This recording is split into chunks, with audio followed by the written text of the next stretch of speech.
বিভিন্ন হাদিস থেকে যা পাওয়া যায় 12টা ক্ষেত্রে 12টা বিষয়ে আল্লাহ পাক ওহী নাজিল করেছেন ওমর রাদিয়াল্লাহু তাআলা আনহুর চাহিদা অনুযায়ী। তার মধ্যে একটা হলো ইসলামের প্রথম যুগে পর্দা ছিল না, বেপর্দায় থাকতো মেয়েরা। আল্লাহর নবীর স্ত্রীগণও পর্দা করতেন না, বেপর্দাই থাকতেন। তো আল্লাহর নবীর কাছে যখন মানুষেরা যাইতো তো আল্লাহর নবীর স্ত্রীরাও অনেক সময় পাশে থাকতেন। তো ওমর রাদিয়াল্লাহু তাআলা আনহু হুজুর সাল্লাল্লাহু আলাইহি ওয়াসাল্লামকে বললেন, ইয়া রাসূলুল্লাহ, ইয়াদখুলু আলাইকাল বাররু ওয়াল ফাজিরু, আপনার কাছে তো ভালো মানুষও আসে, খারাপ মানুষও আসে। আপনার দরবারে বসে বদ চরিত্রের মানুষও আসে। তো আপনি যদি আপনার স্ত্রীদেরকে পর্দার হুকুম দিতেন তাহলে ভালো হতো।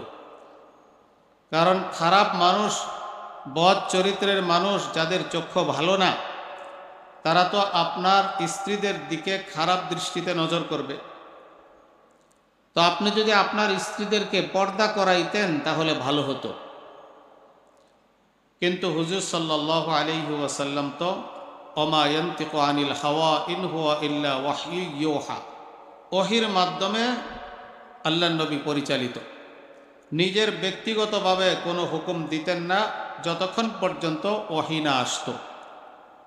তো এখনো পর্যন্ত যেহেতু পর্দার ব্যাপারে কোনো ওহী আসে নাই, এই জন্য হুজুর সাল্লাল্লাহু আলাইহি ওয়াসাল্লাম পর্দার হুকুমও দিতেন না। কিন্তু ওমর রাদিয়াল্লাহু তাআলা আনহু বারবার তাকিদ দিয়ে যাইতেছিলেন এবং বিভিন্নভাবে চেষ্টা করতেছিলেন যে কিভাবে পর্দার বিধান নাজিল হয়। আল্লাহ নবীর স্ত্রীদের মধ্যে একজন ছিলেন হযরতে সৌদা রাদিয়াল্লাহু তাআলা আনহা। তিনি একটু মোটা এবং উঁচু লম্বা ছিলেন। তো এক সময় ইসলামের প্রথম যুগে বাসাবাড়িতে বাথরুমের ব্যবস্থা ছিল না, বাহিরেই ইস্তেঞ্জা করা হতো, মাঠে ময়দানে। স্বয়ং রসুলে পাক সাল্লাল্লাহু আলাইহি ওয়াসাল্লামও বাহিরেই ইস্তেঞ্জা করতেন ইসলামের প্রথম জীবনে। তো আল্লাহ নবীর স্ত্রীগণ শুধু রাতে রাতে বের হইতেন বড় ইস্তেঞ্জার জন্য। তো একবার রাতে ইস্তেঞ্জার জন্য বের হইছেন, লম্বা মানুষ ওমর রাদিয়াল্লাহু তাআলা আনহু দেখে ফেলছেন। আর রাতের বেলায় বলছেন, ইয়া সৌদা ইন্না কাদ আরাফনাকি, হে সৌদা, আপনারে কিন্তু আমরা চিনে ফেলাইছি। এই কথা বলার উদ্দেশ্য ছিল যেন ওনারা পর্দা করে, একটু হিট দেওয়াই উদ্দেশ্য ছিল। তো এইভাবে করে ওমর রাদিয়াল্লাহু তাআলা আনহু চেষ্টা করতেছিলেন, ওনার দিলের ভিতরে এই জিনিস আসছে যে মহিলাদের পর্দা করা দরকার, আল্লাহর নবীর স্ত্রীদেরকে পর্দা করানো দরকার। এক পর্যায়ে আল্লাহ পাকের পক্ষ থেকে পর্দার বিধান নাজিল হয়ে গেছে। ওমর রাদিয়াল্লাহু তাআলা আনহু যেভাবে চাইছেন যে পর্দার বিধান নাজিল করা হোক, আল্লাহ রাব্বুল আলামিনের পক্ষ থেকে এই সত্য হক বিধানটা নাজিল হয়ে গেছে।